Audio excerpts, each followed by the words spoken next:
Fala aí, galerinha, beleza? Daniel aqui com mais um vídeo de segundo Daniel Reyes. Bom, então, mano, eu já tô vendo que a primeira pergunta.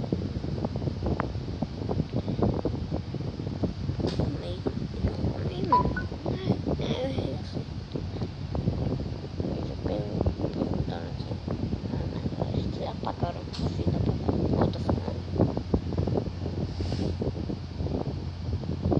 Agora lá pra primeira pergunta.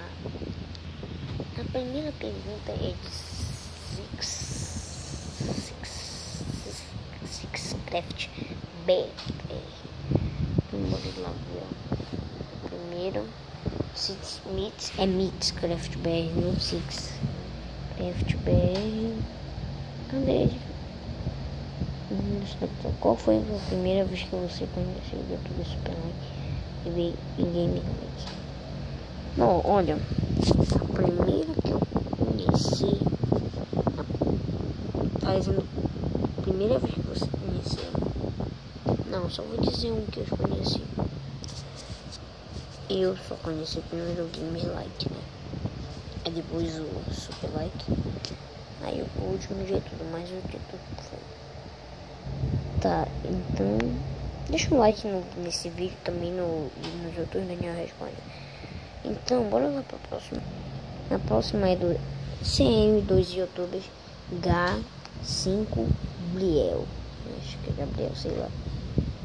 Quantos inscritos você tem no Minecraft? Olha, eu tenho duas skins, que é aquela nova mais que eu botei e aquela lá, minha principal.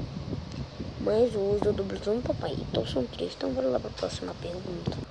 A próxima pergunta é do Davi. Cadê? Qual você mais gosta? Manga, uva ou laranja? Tá, eu gosto de todas, né? Porque mais os preferidos aí, acho que eu gosto mais da uva e da manga.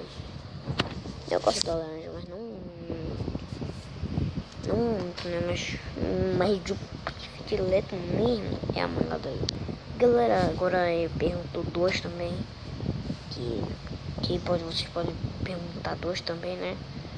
Mas só em um vídeo não pode perguntar